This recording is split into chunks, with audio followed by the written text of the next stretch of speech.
Et salut à tous, c'est l'élevage du 22, donc j'espère que vous allez bien, moi ça va super. Et aujourd'hui on se retrouve dans cette nouvelle vidéo pour faire une grosse nouvelle de l'élevage. Donc là je commence tout de suite avec les Pékins. Donc là on a la plupart des Pékins qui sont ici, il y a les deux chocolats qui sont là-bas. Donc elles sont sous le sapin avec Triskel, ma petite poule de Barbarie. Donc ici on a le monsieur napolitain, donc le petit napolitain, qui est un peu colérique quand il veut, faut pas toucher à ses poules. Ici on a Chocolatine, donc ils viennent tous les deux du même élevage mais ils sont pas frères, ils ont aucun lien de parenté. Pareil pour la petite louloute Pépite, par contre elle a un lien de parenté avec notre petit napolitain. Et autrement on a la petite poule frisée noire, donc celle-ci qui servira plutôt pour couver, parce que son type est pas très bon, surtout au niveau des bouffants, comparé à cette petite poupoule là, qui est bien ronde. Si on fait la comparaison, et elle a aussi une très grande crête, donc ça fait un peu bizarre aussi. Je ne sais pas pourquoi elle a une aussi grande crête que ça, limite on dirait un jeune coq. Autrement là-bas on a notre petite bobine, donc qui va toujours très bien. Comme je vous l'ai dit, là-bas il y a toutes les petites pompons chocolat avec Triskel, donc je sais pas pourquoi elles restent là-bas, elles ont dû trouver quelque chose à manger, depuis tout à l'heure elles font que de gratter. Donc là je les ai mis dans le jardin, aujourd'hui de base elles sont avec les pigeons, parce qu'il fait bon et il fait assez frais, donc ça veut dire qu'il n'y a pas de boue. Là c'est vraiment glacé comme vous pouvez le voir, hein. Même les herbes sont glacées. Il y a eu un petit mouvement de froid, il va faire moins 2 degrés pendant quelques jours, là entre 2 et 3 jours. Là-bas je sais pas si on voit bien, mais il y a les guinées et les franconis avec Philéon. Donc ils sont tous ensemble, là ils attendent que je vienne. Donc voilà, c'est des jolis coqs, je suis super content de les avoir trouvés. Je les avais déjà présentés sur Instagram, ils sont super gentils, surtout Chocolatine. Chocolatine il dit rien, je peux approcher ma main, il dira rien. Un petit loulou. Donc voilà, ils se sont un peu salis au niveau du ventre parce qu'ils trifouillent un peu partout. Mais ils sont vraiment super sympas comme coq, hein. Surtout lui, parce que lui, il becte assez facilement. Ce matin il m'a becté parce que j'ai touché à une de ses poules, pour la mettre dans le jardin. Monsieur est colérique comme je le dis. Donc après il a deux plumes qui se lèvent comme ça, je sais pas pourquoi, c'est sûrement parce qu'il y a eu des plumes d'arrachés. Ils étaient avec un très gros coq, un coq marran dans leur ancien élevage.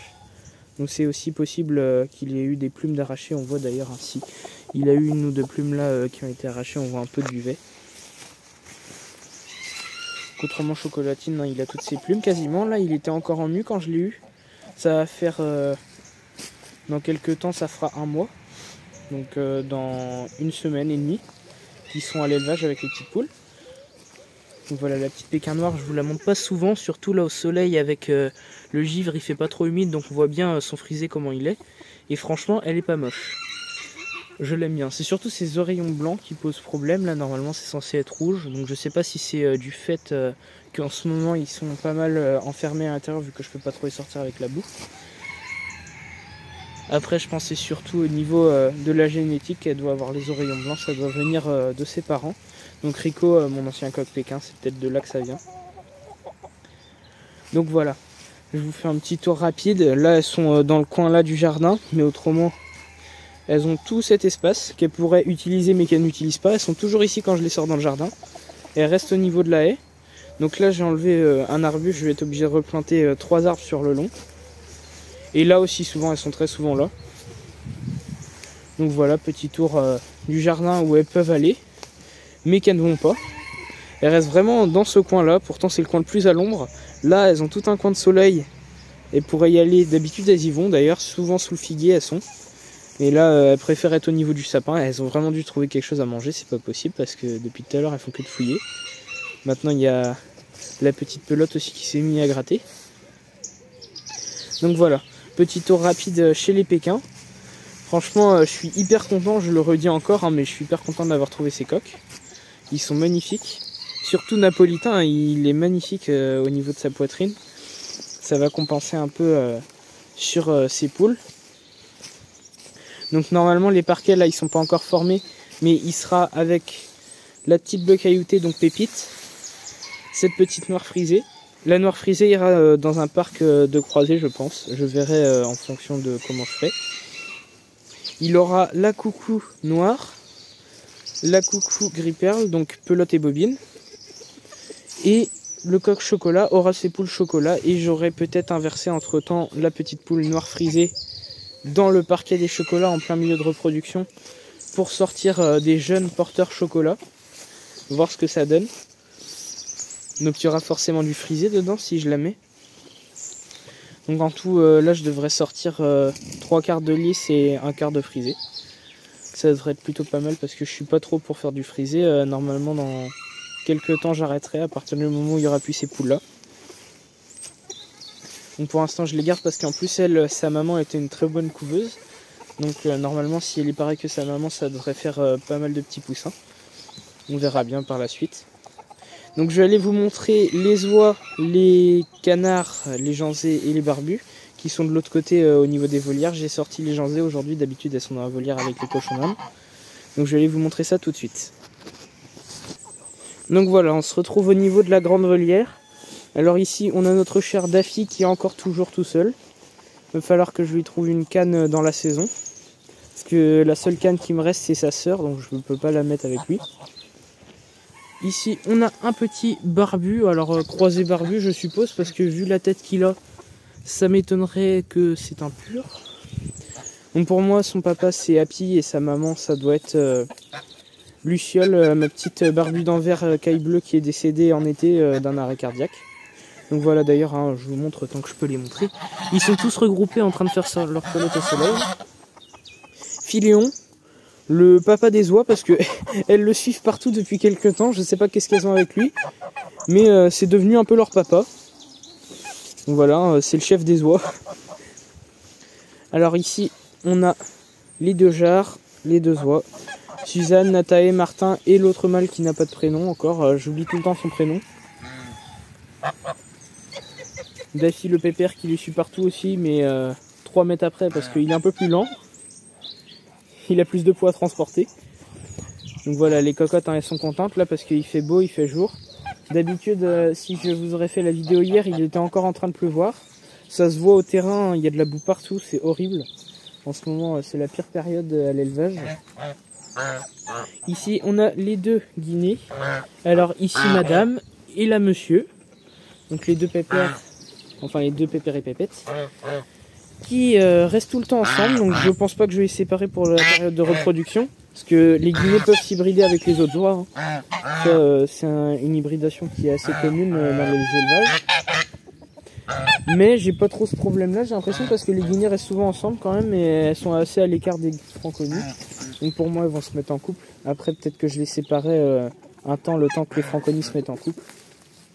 Parce que j'ai toujours pas vu de formation de couple chez les franconis. Hein. Il n'y a pas l'air d'avoir trop de choses qui se passent.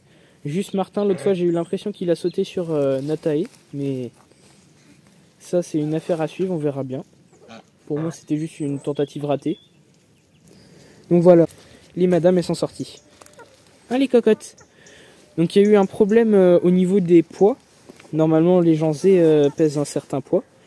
Et ces mesdames ne pesaient pas le bon poids, donc elles étaient à presque 800 grammes de retard sur le standard. Et j'ai réussi à leur faire prendre un poids correct. Donc elles sont vraiment à la limite, là elles font 1,5 kg et 1,8 pour ces deux mesdames. Et par contre elle est beaucoup plus légère, elle fait 1,2 kg. Donc c'est vraiment légère. J'espère que ça va compenser avec monsieur Salvador qui est parti tout là-bas, il s'en fiche de ses poules. Hein. Ça c'est dingue. Il préfère aller gambader avec la couille blanche. Donc voilà, il y a la canne aussi, donc la sœur à Daffy que je disais tout à l'heure, qui est ici. Il y a le petit Pékin frisé qui s'est introduit là, le temps que je fermais le grillage, il n'est pas ressorti. Donc il va passer la journée avec les janzés aujourd'hui, et après il va retourner avec les oies. Donc voilà, elles sont franchement jolies. Alors là, c'est ce que je dis tout le temps. Elles pourraient avoir la possibilité de se barrer dans le champ des chèvres ou de sortir par là, parce qu'il n'y a aucune barrière. Même le grillage, c'est vraiment pour Daffy. Hein. Elles pourraient partir du côté là-bas, mais non. Elles restent ici, elles sont bien à côté de la volière. Donc voilà, la canne, elle s'est envolée tout là-bas. Alors là-bas, c'est le jardin où il y a la bâche et tout. J'ai enlevé la bâche, c'était l'endroit où j'avais mis les butternuts. Voilà la petite cocotte. Elle aussi, c'est bizarre, elle a les oreillons blancs, donc j'espère que ça va pas être récessif sur ces petits. Après, c'est la moins jolie des trois au niveau du standard. Par contre, elle a une belle crête. Ça, je suis assez content là-dessus. Donc normalement, elle devrait pas tarder à pondre aussi. Parce que j'ai vu le petit Salvador essayer de les cocher. Donc je vais mettre en pause la vidéo pour enlever le grillage et vous les montrer. Donc voilà, ça c'est le dernier Pékin qui reste à l'élevage que je ne garderai pas. Hein. C'est un frisé, je le garderai pas. Il est pas forcément moche, mais c'est pas une variété que j'aime trop chez les Pékins, le frisé. Et aussi, il est pas pur coloris, je sais pas pourquoi il a du camail argenté, il est bleu. C'est pas très logique tout ça. Donc là, on a une des deux conies noires, l'autre est à l'intérieur de la volière, je ne sais pas qu'est-ce qu'elle est en train de faire. Peut-être qu'elle va pondre son premier œuf parce que elles ont atteint les 6 mois il y a 2 ou 3 semaines. Donc ça devrait pas tarder. Ici, on a la petite conue blanche herminée noire. Donc franchement, je l'adore cette poule. Elle est magnifique, mais qu'est-ce qu'elle est sauvage. Bientôt aussi sauvage qu'un faisan. Là, ils sont sous l'arbuste. Je sais pas qu'est-ce qu'ils ont trouvé aussi là. Ils sont en train de manger quelque chose. Donc voilà le beau Salvador hein, avec le soleil. Ça fait du bien de le voir dehors parce qu'il adore gambader dans l'herbe. Salvador, c'est vraiment la définition pure d'un janzé. Il déteste être enfermé. Donc là, avec le temps, il va profiter. Demain aussi, ils vont sortir normalement. Donc ça devrait être pas mal pour eux. Donc après, ils ont la possibilité d'aller dans tout le bas du terrain. Là. Ils auraient tout le bas du terrain pour eux. Mais non, pareil, ici, ils restent là. Il y a une barrière imaginaire. Ils n'ont pas le droit de passer plus loin. Donc la canne, elle est tranquille. D'ailleurs, c'est impressionnant comment elle s'est remise de l'attaque. Parce que là, on va pas voir parce qu'elle va vouloir se barrer. Mais au niveau de son cou, la marque blanche, il n'y avait plus du tout de plumes et c'était arraché. Donc vraiment, c'était une plaie ouverte. J'ai désinfecté, nettoyé pendant 2-3 jours et ça a guéri au bout d'une semaine et demie, il n'y avait plus rien déjà. Donc ça cicatrise hyper rapidement les canards de Barbarie. Hein. J'ai été étonné, même au début elle m'a fait très peur parce que je croyais qu'elle était morte, elle ne bougeait plus du tout. Et d'un coup elle s'est mise à rebouger. Donc j'étais revenu pour voir et elle était partie à 5 mètres. C'était impressionnant. Donc franchement c'est une canne miraculeuse. Donc voilà, la petite janzée minuscule. C'est dommage qu'on n'ait pas la comparaison, une vraie comparaison à côté de Salvador. Parce que là, elle est vraiment toute petite. C'est presque une poule naine, j'ai envie de dire. C'est une petite louloute. Et franchement, elle est pas méchante. Hein. Elles sont assez gentilles, ces petites janzées. Normalement, les janzées, c'est pas aussi proche. Hein, c'est presque des petits toutous. Donc voilà. Les janzées, les oies. Ici, je vais en profiter pour vous les montrer vu qu'elles sont là. Les petites madames. Donc là, on a les deux jumelles. Autrement, les autres doivent être à l'intérieur de la cabane. Là-bas, on a Prunelle là, qui est à côté de la cabane. Et je crois, oui, c'est Mini qui est tout au fond. Donc j'irai peut-être vous les montrer juste après. Donc voilà, la volière en ce moment, c'est vraiment la boue. J'ai été obligé de remettre. Elle devrait pas tarder à pondre justement. C'est celle que je vous disais, la connue. Elle s'est fait sauter par Salvador, ça se voit très bien parce qu'elle a de la boue sur la tête et le dos. Donc je sais pas comment il s'est pris pour la salir autant, mais c'est pas très joli. Donc voilà. Autrement, il n'y a pas d'autre chose. Ici, j'ai pas grand chose à vous montrer. Les cochons à l'intérieur, je vais aller vous les montrer. Je vais mettre en pause la vidéo et vous les montrer parce que là, ils doivent être cachés dans leur cabane. Donc voilà, je vais parler un peu moins fort pour pas trop leur faire peur. Mais là, on a vu Grignotte. Kofi est dans la petite cabane fait maison. Et j'ai vu Fripouille, elle est dans l'autre cabane, donc ils sont l'un en face de l'autre. Ah non, Fripouille est juste au fond. Donc je vais essayer de rentrer, mais pas leur faire peur non plus, les pauvres. Donc ils ont eu à manger ce matin du foin, de la pomme et du granulé. Parce qu'en ce moment, il n'y a plus de pissenlit, il n'y a plus de salade. Plus de melon. Donc les fruits ne devraient pas tarder à revenir. Donc voilà, le petit Fripouille ici. Donc il est super mignon. Là-bas, on a Grignotte. Et Kofi est dans sa cabane. À chaque fois, il boude quand je vais vous le montrer. Donc, je vais essayer de vous le montrer comme ça. Hop là.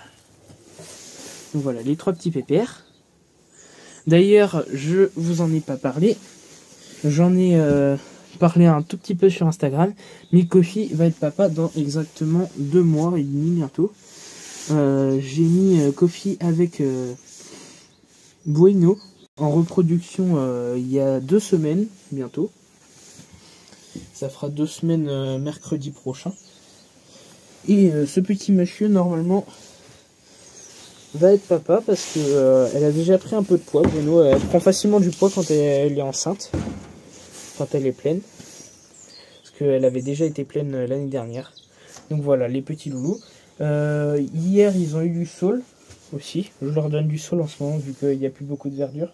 Et comme ça leur permet de faire leurs dents aussi et c'est sucré. Donc ils aiment bien ça. Donc voilà.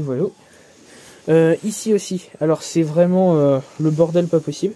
J'ai mis une balançoire pour les petites janzées, parce qu'elles aiment bien se percher. Bon alors elles ont fait caca partout, va falloir que je gratte avec une brosse. Le mangeoire là, je vais être obligé de le mettre à la poubelle, je sais pas comment elles ont fait.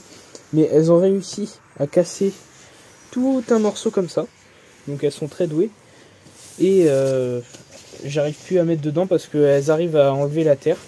Donc encore pour des poussins ça serait peut-être utile, mais pour des grandes poules comme ça, ça sert vraiment à rien ce type de mangeoire. Il faut mieux prendre des surélevés. Donc voilà. Avec la boue, donc là encore ça va. Parce que j'en ai enlevé l'autre jour. Il y avait énormément de pluie qui est tombée. Pourtant il y a un toit, hein. Mais la pluie ça passe partout, ça s'infiltre. Et au bout d'un moment, au bout de 2-3 jours, bah, la boue revient. Donc si c'est une toute petite pluie, ça passe rapidement. Mais une grande pluie, alors là, c'est la catastrophe. Donc voilà, je sais pas si elle va se mettre à côté. Bah déjà, à côté d'une counue, on voit bien la différence de la petite poule. Hein. Elle est vraiment toute petite. Les counues pèsent bientôt, si je vous dis pas de bêtises, elle devrait pas tarder à peser bientôt les 3 kg. Parce qu'elle pesait 2,5 kg la dernière fois que je les avais pesées. Ça va faire bientôt un mois que je les ai pas pesées. Donc elle devrait prendre pas mal de poids. Surtout la cocotte qui s'est fait sauter par Salvador, là, elle est très grosse. Ah la petite poule blanche est venue faire un bisou à Salvador. Donc voilà, comparaison Salvador et elle. Salvador fait 2,6 kg. Elle atteint bientôt les 3 kg. Hein. On voit bien la différence avec lui. Donc elle est énorme. C'est une très grosse poule counue. Ouais, ils sont contents là aujourd'hui parce que je les sors. D'habitude ils sont pas sortis comme ça. En plus ils ont les petits bouts de bois pour se percher. J'ai fait des lignes de bouts de bois comme ça. Voilà, le petit coq pékin il râle pour un rien. Petit coco. Donc maintenant je vais aller au niveau des clapiers et des tourterelles pour vous les montrer. Surtout le petit bébé tourterelle et les bébés lapins. Parce qu'il y a eu pas mal de naissances à cet endroit là. Donc je vais mettre en pause la vidéo et je vous reprends. Donc je prends juste ça en vidéo pour vous montrer. Toutes les pékins, la barbarie, les coqs, Daffy, les oies, tout le monde est réuni ici. Donc maintenant je vais aller vous montrer les petits loulous. Alors je vais commencer par les bébés. Donc voilà, c'est ce que je disais, il y a de la boue absolument partout en ce moment, c'est horrible. Donc voilà les petits chouchous, les derniers nés. Alors ça c'est les bébés à Fluffy et Dragibus. Alors par contre il va tomber du clapier lui. Il reste au bord. Il se dit pas oh c'est bizarre, la porte elle s'enlève. Bah d'accord, respecte un peu tes frères et sœurs quand même, il leur marche dessus. Donc voilà, ils sont super mignons. Donc ils sont un peu moins proches de moi que les autres, mais ça va, il y en a certains que j'arrive à câliner. Lui il est un peu comme Fluffy. Il est super joli. Donc voilà, un petit rouquin mélangé à du Garenne. Donc je connais pas la couleur exacte. Là-bas, moi j'appelle ça un petit vanille. Donc il est vraiment roux clair. Ici on a un roux très foncé. Presque un fauve. Donc voilà. Donc lui il est magnifique. Là-bas on a son frangin. Je pense que c'est un petit mâle qui est aussi fauve, mais un peu plus clair. Ici on a Dragibus qui est en train de boire. Et là on a un petit loulou qui, s'il veut bien montrer, a une tache blanche sur le front. Donc c'est super mignon. Et alors je sais plus c'est quel lapin, je crois bien que c'est lui. Est-ce que c'est toi qui as une petite tache blanche? Il y a un des petits requins qui a une tache blanche à la patte. Et c'est super mignon. Donc dans cette portée là, que des couleurs différentes, il n'y en a aucun qui se ressemble. Ils ont tous un trait distinctif. Donc voilà, la grosse dragibus avec son gros double menton là. Et petit loulou. Donc voilà, ils sont super mignons, hein. Franchement. Alors lui, il a des gouttes d'eau sur la tête parce que sa maman s'est secouée sur lui. Donc on a changé les cages l'autre jour. Va falloir les déplacer dans un 3 cases parce que là, ça commence à faire un peu serré pour 7 bébés et une maman. Parce qu'ils grandissent tous les jours. Tous les jours, j'ai l'impression qu'ils ont doublé de taille. À cette époque-là, c'est le moment où ils grandissent le plus. Donc, je vais enfin révéler le sexe du bébé lapin qu'on a sauvé de la diarrhée. C'est une petite femelle. Donc au début, je croyais que c'était un mâle, mais finalement, c'est une femelle. Alors, on va la garder. Parce que c'est une petite lapine qui a failli mourir. Son frère était mort, d'ailleurs.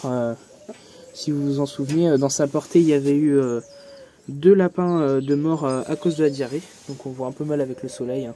C'est un peu chiant. Mais bon, ça fait toujours du bien, un peu de soleil. Alors, ici, on a les petits loulous. Les petits loulous inattendus. Pour ceux qui se souviennent, dans la dernière vidéo, ils étaient tout petits. Et maintenant, ils ont bien grandi. Allez, loulou. Donc voilà, la maman, elle en a marre de ses bébés. Ils sont bientôt aussi grands qu'elle pour certains. Surtout lui c'est un petit mâle. Donc le petit bleu est un mâle. Lui aussi est un mâle. Comment je le reconnais? Il a des très grandes oreilles. Elle, je suppose que c'est une femelle, je ne l'ai pas sexée. Le petit marron, ça doit être une femelle aussi, il faudra que je les sexe. Parce que les deux seuls que j'ai sexés, c'est le bleu et le noir là-bas.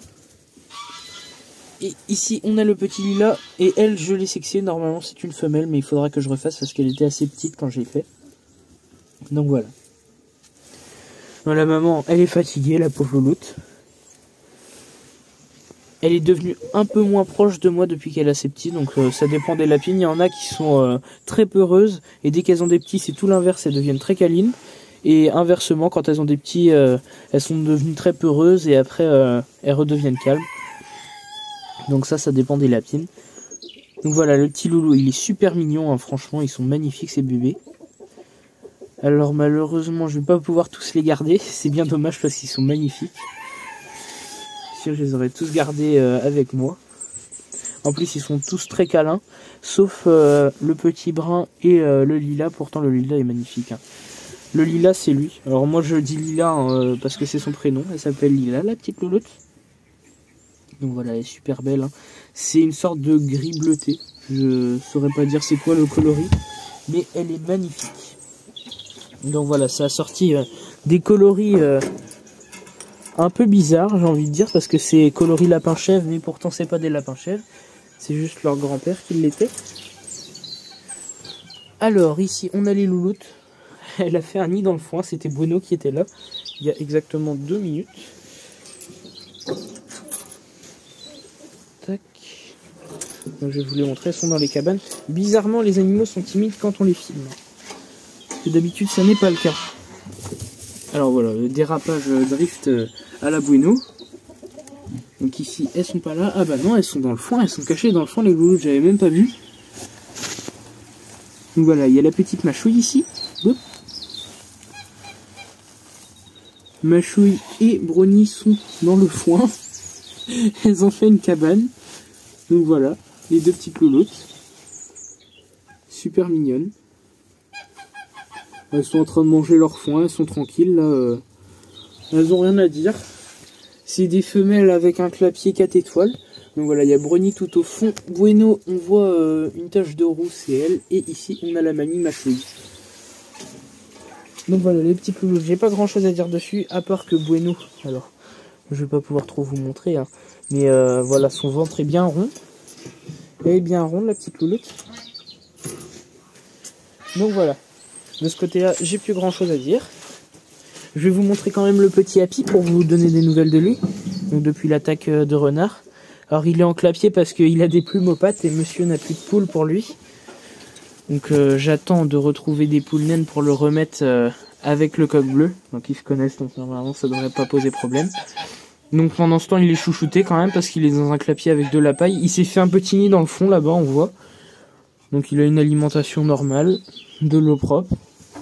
Il a rien à dire. En plus je lui donne de l'herbe assez régulièrement et des fruits et des légumes. C'est peut-être bien le coq le plus chouchouté à l'élevage pour l'instant. Il a rien à dire là-dessus.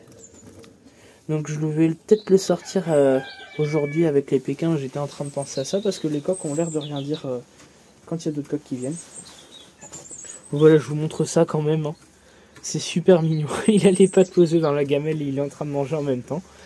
Donc ils sont vraiment trop mignons ces petits lapins. Hein. Ils ont une jolie bouille. Donc voilà. Ici, j'ai terminé.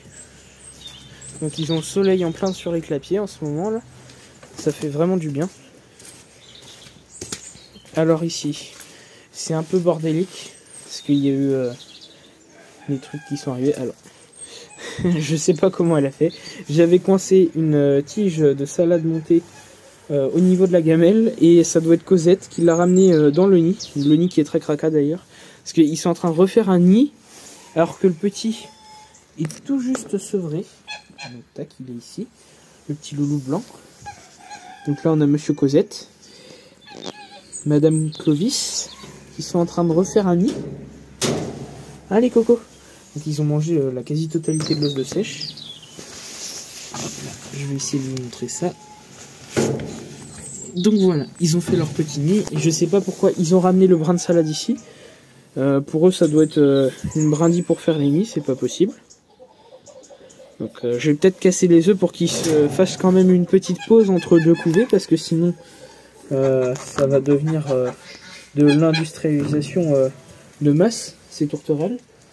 Quand elles commencent à couver, elles ne s'arrêtent plus. Donc là, je les avais fait faire une pause de 4-5 mois. Et d'un coup, ça leur a repris de vouloir faire un nid. Donc j'ai été obligé de mettre la coupole sur la plateforme. Et il y a eu le petit qui est né. Donc ici, on a Citrouille, la jolie fauve de Bourgogne, qui reproduira à la mi-printemps, donc vers mars. Tant que je lui trouve un mâle. Et là, on a le gros pépère de Fluffy qui est encore papa. Donc c'est ces bébés de l'autre côté que je vous ai montré, les petits choux là. C'est ces petits bouts de choux. Coucou Fluffy. Donc voilà, va falloir que je change son clapier aussi à lui. Derrière, il y a un tas de caca là. Donc c'est un lapin mâle très propre. Il fait caca que dans un coin. Il salit pas ses autres cages de clapier. Alors par contre, voilà. Donc il a eu à manger aujourd'hui saule granulé comme d'habitude. Avec du foin. Donc lui je lui en donne assez régulièrement du saule parce que vu que c'est un vieux pépère, c'est un vieux lapin, hein, et ben il a du mal à user ses dents. Donc il faut lui donner assez régulièrement des fibres. Et le saule franchement c'est une très bonne source pour limer ses dents. Donc voilà la petite cocotte. Elle est toujours affalée dans le même coin. Elle s'est fait son petit nid, regardez, toute pépère. Elle dit rien. Donc pareil, j'ai refait le stock de coquillages broyés. Ici c'est l'alimentation pour les janzés, les pékins et les barbus. Donc maïs, granulés pondeuse, graines de tournesol et un peu de graines à tourterelle. Monsieur Cosette qui est encore en train de roucouler. Faudrait que j'enlève le truc violet là, c'était un truc pour des perruches avant. Donc voilà, la petite pépette elle mange et lui il veut encore couver, toujours couver. C'est toujours lui qui cherche à couver de toute façon. Faut pas chercher plus loin. Petite pékin. Alors oui, du coup c'est pour ça aussi je peux pas mettre les oies avec les pékins. Parce que sinon ça partirait en bagarre. Je suppose que les jarres essayeraient d'attaquer les coqs. Parce que Martin surtout n'aime pas quand il y a un nouveau coq qui arrive dans l'élevage. Donc c'est pour ça que je suis obligé de séparer tout le monde, surtout ceux qui connaissaient pas d'avance. Ou alors faudrait prendre des tout jeunes coqs qui se reproduisent pas encore et qui chantent pas. Donc pour qu'ils considèrent ça que ça fait partie de sa famille. Mais bon là c'est un peu trop tard parce que les coqs pékins sont adultes. Donc voilà, petite explication de pourquoi je peux pas mettre les pékins avec les œufs. Bon, de toute façon elles se plaisent bien, là elles sont dans le jardin. Et je vais les ramasser avant la fin de journée, donc entre 16 et 17 heures. Parce que les petites madames, là, elles vont avoir l'idée d'aller se percher dans les arbres. Comme les barbus d'Anvers. Barbus d'Anvers que j'ai pas montré d'ailleurs dans la vidéo. Je les ai laissées, elles sont toutes en haut là. Elles sont en train de se promener un peu partout dans le jardin d'en haut. Pareil pour les pigeons, je les ai pas montrés dans la vidéo parce que Apollon et Artemis sont en train de couver et j'ai pas envie de les déranger. Donc je viens juste mettre le grain et l'eau le matin et après je les laisse la journée tranquille. Donc voilà, j'espère que cette vidéo vous aura plu. Et je vais vous dire à la prochaine.